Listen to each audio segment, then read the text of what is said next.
Assalamualaikum warahmatullahi wabarakatuh. Alhamdulillahil wahidil qahhar, al-azizil ghaffar, muqawwiril laili 'alan nahar, tabshiratan wa tazkiratan li ulil qulubi wal i'tibar. Wassalatu wassalamu ala sayyidil mukhtar, sayyidina wa nabiyyina wa maulana Muhammad wa ala alihi wa sahbihi al-akhyar, amma ba'd. Para pemirsa yang dirahmati, dikasihi dan dicintai Allah Subhanahu wa taala. Alhamdulillah, puji dan syukur kita panjatkan kehadirat Allah Subhanahu wa taala yang Maha Rahman lagi Maha Rahim, yang selalu memberikan nikmat, rahmat dan karunia besar pada kita semua. Termasuk pada hari ini kita diberikan kesempatan untuk melanjutkan kajian kita, Kitab Tuhfatur Raghibin karya Syekh Muhammad Arsyad bin Abdullah Al-Banjari. Para pemirsa yang dirahmati Allah Subhanahu wa taala, sebelum kita mulai kajian ini, mari kita bersama-sama terlebih dahulu membacakan Ummul Quran.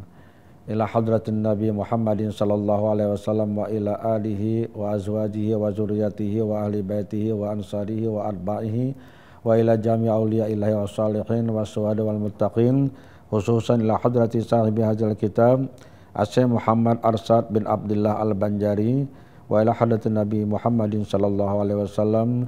Al-Fatihah. A'udzu billahi minasyaitonir rajim. Bismillahirrahmanirrahim.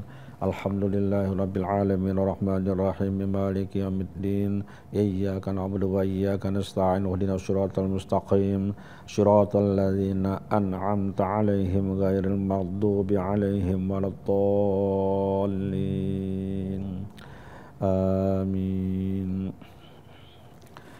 Para pemirsa yang dicintai Allah Subhanahu wa taala, kita masih di halaman 17 Kitab Tuhfatur Raghibin. Qala al-mu'allif rahimahullahu ta'ala wa nafa'ana bihi wa bi ulumihi fid dharaini amin. Syekh Muhammad Arsyad Al-Banjari mengatakan, dan setengah mereka itu adalah iktikadnya bahwa segala perbuatan hamba dan segala amal kebajikan dan iman dan taat dan amal kejahatan, kufur dan maksiat semata-mata daripada Allah Ta'ala. Sekali-kali tiada hamba usaha dan ikhtiar pada segala perbuatan, hanya adalah hamba itu tergagah pada barang perbuatan seperti benang yang tergantung, tercenderung ditiup angin ke kanan dan ke kiri. Maka barang yang nyata pada hamba daripada perbuatan Allah Ta'ala, maka iktikad itu kufur, karena disifatkannya Allah Ta'ala dengan berbuat kejahatan seperti zina dan barang sebagainya. Inilah atas kaul yang mengatakan bahwasanya lazim mazhab itu jadi mazhab Jabariyah.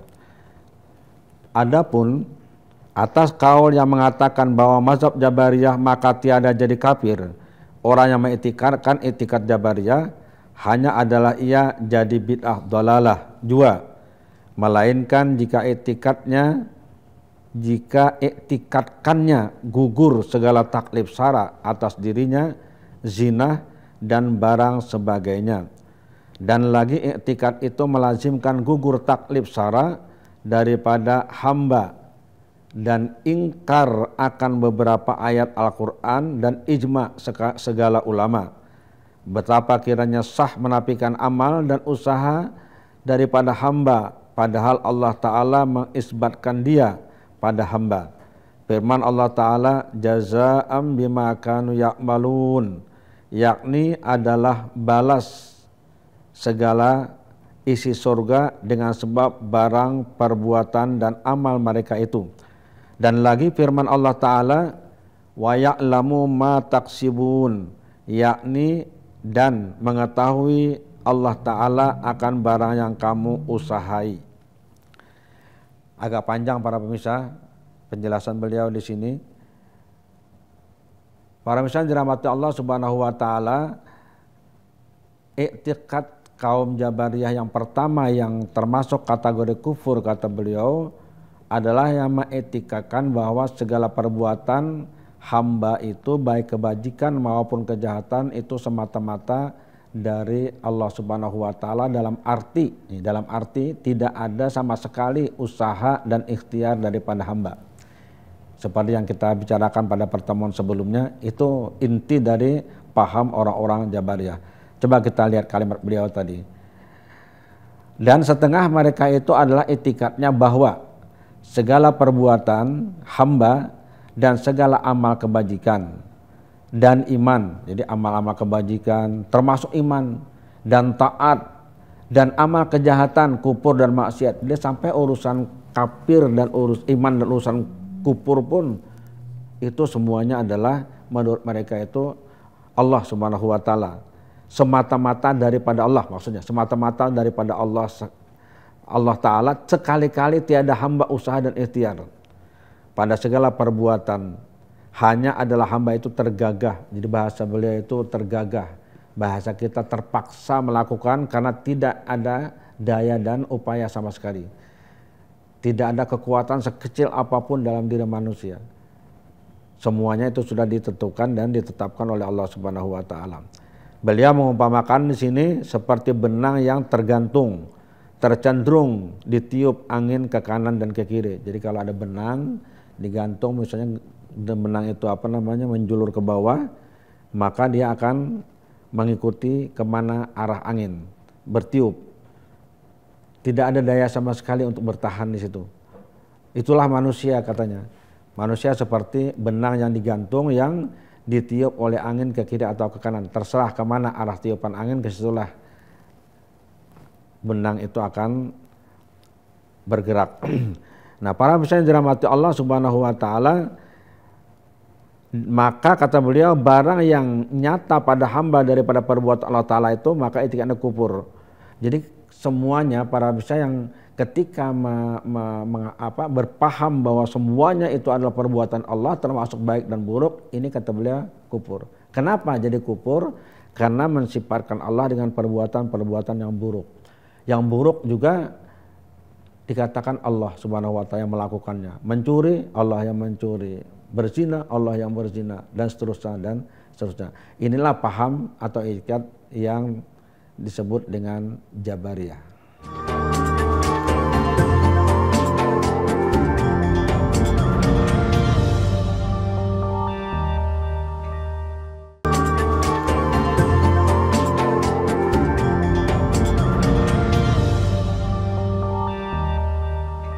Para pemirsa yang dirahmati Allah Subhanahu wa taala, pernyataan beliau bahwa i'tikad kaum Jabariyah seperti tadi yang tidak ada daya dan upaya dari manusia, semuanya Allah Subhanahu wa taala, kenapa membawa kepada kekufuran? Di sini beliau mengatakan karena kata beliau disifatkannya Allah taala dengan berbuat kejahatan seperti zina dan barang sebagainya. Jadi kalau orang itu tidak ada lagi hukum artinya di situ. Apa gunanya hukum Allah turunkan ketika Allah nyuruh berbuat yang baik, Allah menyuruh misalnya puasa, menyuruh berzakat, menyuruh sholat. Kemudian Allah juga melarang sekian banyak perbuatan yang terlarang. Dilarang minum minuman keras, dilarang makan misalnya babi, dilarang berjudi. Sekian banyak larangan Allah Subhanahu wa taala dan dalamnya itu mengandung hukum. Kalau dengan paham Jabariyah tidak ada makna apa-apa hukum itu, karena semuanya adalah Allah Subhanahu wa taala. Nah, ini kata beliau menyebabkan maka orang yang beriktikad semacam ini termasuk kufur karena mensifatkan Allah Subhanahu wa taala dengan sesuatu yang tidak baik.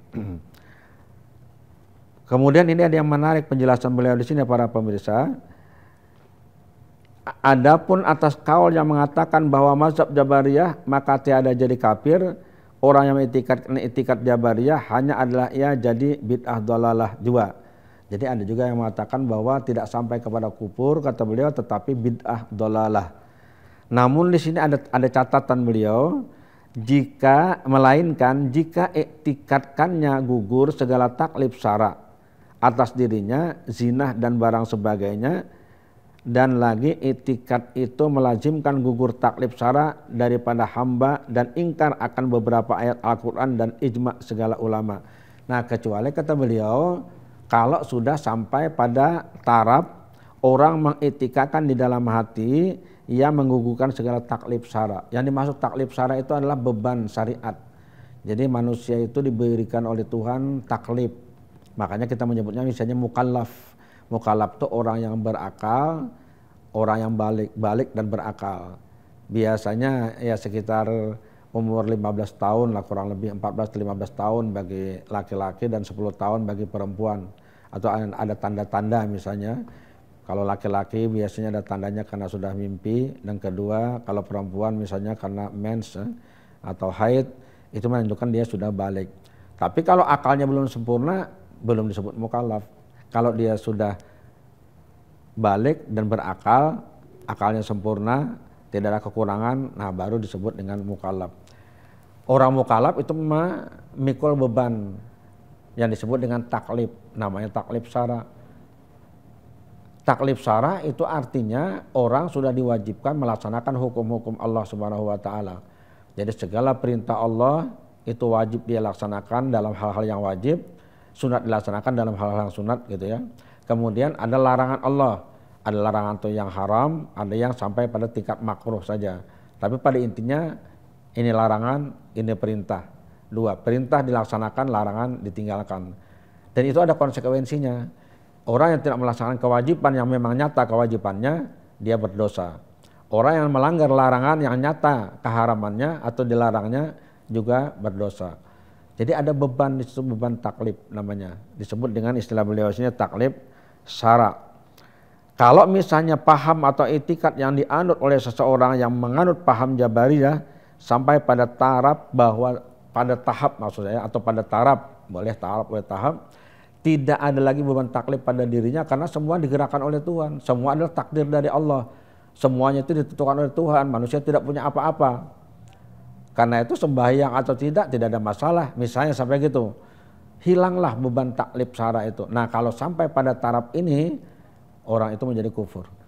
Tidak hanya bid'ah dhalalah, tapi orang itu sudah menjadi kufur. Kenapa? Karena dia sudah mengingkari, istilah beliau akan ayat-ayat Al-Quran, dan mengingkari ijma' segala ulama. Bahkan dengan demikian dia juga menafikan, istilah beliau menafikan, meniadakan amal dan usaha daripada hamba. Coba kita lihat kalimat beliau. Betapa kiranya sah menafikan amal dan usaha daripada hamba, padahal Allah Ta'ala mengisbatkan dia pada hamba. Jadi bagaimana mungkin ada orang yang menafikan amal perbuatan manusia ini, padahal Allah sendiri menetapkan ada perbuatan manusia itu ada, dan Allah memberikan ganjaran, Allah memberikan pahala, Allah Subhanahu wa taala memperhitungkan amal perbuatan itu. Kalau perbuatannya baik, kalau perbuatan tidak baik juga Allah memperhitungkan sebagai perbuatan yang akan diberikan sanksi, dan sanksi Allah itu menunjukkan keadilan Allah Subhanahu wa taala. Para misal dirahmati Allah Subhanahu wa taala, beliau di sini mengutip firman Allah, jazaa'an bima kanu ya'malun. Saya cari itu ternyata beliau mengambil insyaallah lah dari surah Al-Ahqaf ayat 14. Lengkapnya berbunyi a'udzubillahi minasyaitonirrajim, bismillahirrahmanirrahim, ulaika ashabul jannati khalidina fiha jazaa'an bima kanu ya'malun. Ulaika ashabul jannati khalidina fiha jazaa'an bima kanu ya'malun. Jadi beliau tadi mengambil jazaa'an bima kanu ya'malun. Di dalam Al-Ahqaf ayat 14, ulaika ashabul jannah artinya mereka itulah para penghuni surga. Khalidina fiha, kekal mereka di dalamnya. Jazaa'an bima kanu ya'malun, sebagai balasan atas apa yang mereka kerjakan. Jadi di sini ada pekerjaan ya'malun, ada pekerjaan yang dilakukan oleh manusia, dan pekerjaan itu pekerjaan yang baik, maka Allah sediakan surga jazaan sebagai balasan bima kanu ya'malun atas apa yang mereka kerjakan. Artinya para pemirsa, tidak meniadakan usaha dari manusia. Allah sendiri yang memberikan penghargaan kepada usaha manusia tersebut. Dalam konteks dengan ayat ini adalah usaha yang baik, kegiatan yang baik, perbuatan yang baik yang dilakukan, dan Allah memberikan balasan terhadap usaha tersebut dengan mendapatkan surga. Maka disebutlah mereka ulaika ashabul jannah khalidina fiha, mereka itu penghuni-penghuni surga yang kekal mereka berada di dalamnya.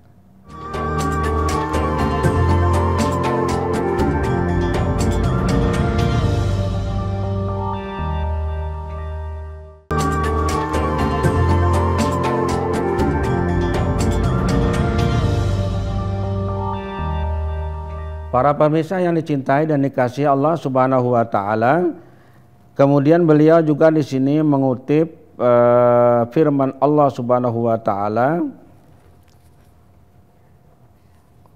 wa ya'lamu ma taksibun, yang beliau artikan dan mengetahui Allah taala akan barang yang kamu usahai. Dan mengetahui Allah taala akan barang yang kamu usahai. Ayat ini adalah potongan dari kalimat ini adalah potongan dari ayat 3 surah Al-An'am. Ayat 3 surah Al-An'am yang lengkapnya berbunyi sebagai berikut. A'udzubillahi minasyaitonirrajim. Bismillahirrahmanirrahim. Wa huwallahu fis samawati wa fil ard. Ya'lamu sirrakum wa jahrakum wa ya'lamu ma taksibun. Nah, di sini ada kata-kata wa ya'lamu ma taksibun. Wa huwallahu fis samawati wa fil ardi ya'lamu sirrakum wa jahrakum wa ya'lamu ma taksibun. Dan dialah Allah yang disembah fis samawat, di langit, wa fil ardi, dan di bumi. Ya'lamu sirrakum, Allah itu Maha tahu dengan apa yang kamu rahasiakan, wajah rakum, dan apa yang kamu tampakkan. Yang kamu rahasiakan Allah tahu, yang kamu perlihatkan, tampakkan, semua juga Allah tahu. Wa ya'lamu ma taksibun, dan Allah Maha tahu dengan apa yang kamu kerjakan atau kamu usahakan. Nah, jadi artinya Allah mengakui ada usaha dari manusia. Taksibun, engkau usahakan atau engkau kerjakan. Para pemirsa yang dirahmati Allah Subhanahu wa taala, beliau di sini menerjemahkannya barang yang kamu usahai.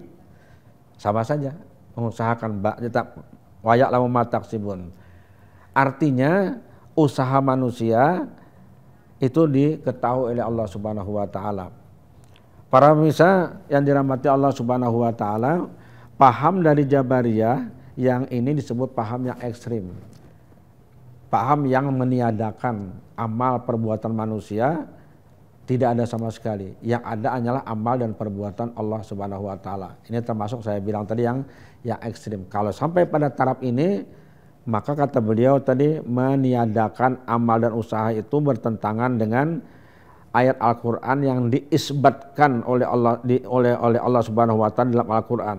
Istilah beliau itu padahal Allah mengisbatkan dia pada hamba. Dengan 2 ayat yang beliau kemukakan. Masih banyak para pemirsa sebenarnya ayat-ayat yang lain yang menunjukkan bahwa Allah memberikan penghargaan kepada umat manusia, kepada hamba-hambanya yang melakukan perbuatan baik, dan juga Allah memperhitungkan perbuatan-perbuatan yang tidak baik.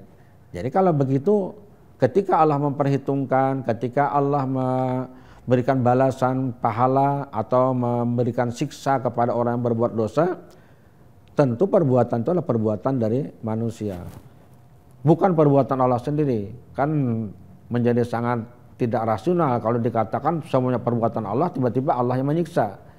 Allah misalnya menghukum orang yang melakukan perbuatan dosa dan maksiat. Nah, para pemirsa dirahmati Allah Subhanahu wa taala, paham Jabariyah ini barangkali masih ada dianut oleh sebagian orang yang kalau tidak memahami secara baik tentang posisi dan kedudukannya, maka dia akan terjebak kepada paham yang pasrah total tanpa usaha dan ikhtiar tadi. Ketika kita mengatakan misalnya la haula wala quwata illa billah, Tidak ada daya kekuatan kecuali dengan pertolongan Allah. Benar apa tidak kalimat ini? Benar. Kita tidak punya kekuatan, tidak punya daya, tidak punya daya kecuali dengan pertolongan Allah Subhanahu wa taala. Tapi ketika kepasrahan tadi dalam konteksnya total keseluruhan termasuk perbuatan jahat dan maksiat, itu yang beliau katakan salah. Kenapa? Karena sudah istilah beliau menggugurkan ya, iktikadnya gugur segala taklif syarak. Tidak ada kewajiban lagi jadinya di situ. Apanya yang dilakukan? Karena semuanya Allah Subhanahu wa taala. Sembahyang, Allah yang sembahyang. Tidak sembahyang, Allah yang tidak sembahyang. Semuanya. Nah, seperti ini yang tidak benar. Tapi kalau misalnya kita tidak punya kekuatan kecuali Allah menolong, kita punya keinginan, kita punya kehendak, kita sudah berusaha, kita memohon pertolongan kepada Allah supaya usaha itu jalan, boleh enggak? Ini yang diitikadkan oleh Ahlus Sunnah wal Jamaah Asy'ariyah, tapi ya, Asy'ariyah. Sebab nanti kalau Maturidiyah agak sedikit agak sedikit konkret. Usaha manusia itu memang perbuatan manusia. Dia hampir dekat dengan Mu'tazilah. Tapi sah juga, itu juga Ahlus Sunnah wal Jamaah. Tapi Maturidiyah, siapa yang berbuat? Manusia. Kalau Asy'ariyah, manusia dan Allah Subhanahu wa taala. Mana yang dominan, perbuatan Allah atau perbuatan manusia? Yang dominan memang perbuatan Allah, tapi ada usaha dari manusia. Itulah yang dinamakan al-kasb, namanya usaha. Para misalnya dirahmati Allah Subhanahu wa taala, kadang-kadang memang agak rumit ya paham-paham ini, sehingga kalau kita tidak mendalaminya dengan baik, dikhawatirkan terjebak kepada paham yang menyimpang dari paham Ahlus Sunnah wal Jamaah. Dengan kata lain, kalau Ahlus Sunnah wal Jamaah itu adalah paham antara Jabariyah dan Qadariyah. Qadariyah tidak, Jabariyah juga tidak. Ini Ahlus Sunnah wal Jamaah. Terutama dalam konteks ini Asy'ariyah atau pengikut Abu Hasan al-Asy'ari. Para misalnya dirahmati Allah Subhanahu wa taala, mudah-mudahan dengan kajian kita pada kitab ini memberikan semangat kepada kita semua untuk lebih menggali dan memperdalam tentang ilmu tauhid ya, ilmu tauhid, tentang ilmu kalam. Dan mudah-mudahan Allah memberikan paham yang benar kepada kita semua, memberikan rahmat dan memberikan hidayah kepada kita sehingga kita bisa menjadi hamba yang salihin, hamba yang muttaqin dan hamba yang syakirin. Ala hadin niyah wa likulli niyatin salihah wa ila hadatin Nabi Muhammadin sallallahu alaihi wasallam. Al-Fatihah. A'udzu billahi minasyaitonir rajim. Bismillahirrahmanirrahim. Alhamdulillahi rabbil alamin arrahmanir rahim maliki yaumiddin. Iyyaka na'budu wa iyyaka nasta'in. Ihdinas siratal mustaqim. Siratal ladzina an'amta 'alaihim ghairil maghdubi 'alaihim waladdallin. Amin. Amin amin ya rabbal alamin. Bismillahirrahmanirrahim. Alhamdulillah rabbil alamin. Allahumma salli wa sallim wa barik ala asrafil anbiya'i wa mursalin sayyidina wa habibina wa qudwatina wa maulana Muhammadin wa ala alihi wa sahbihi ajma'in. Allahumma ighfir lana wa li walidina warhamhum kama rabbana shighara wa li jami'il muslimina wal muslimat wa mu'minina wal mu'minat al ahya'i minhum wal amwat bi rahmatika ya arhamar rahimin. Allahumma anfa'na bima 'allamtana wa 'allimna ma yanfa'una wa zidna ilma. Allahumma akhrujna min zulumatil wahmi wa akrimna binuril fahmi wa aftahna ababal ilmi wa zaina bil akhlaqil hasanah wa hilmi birahmatika ya arhamar rahimin. Rabbana atina fid dunya hasanatan wa fil akhirati hasanatan wa qina azabannar. Wa sallallahu ala khalqihi sayyidina Muhammad wa ala alihi wa sahbihi ajma'in. Subhana rabbika rabbil izzati amma yasifun wa salamun ala mursalin walhamdulillahi rabbil alamin. Assalamualaikum warahmatullahi wabarakatuh.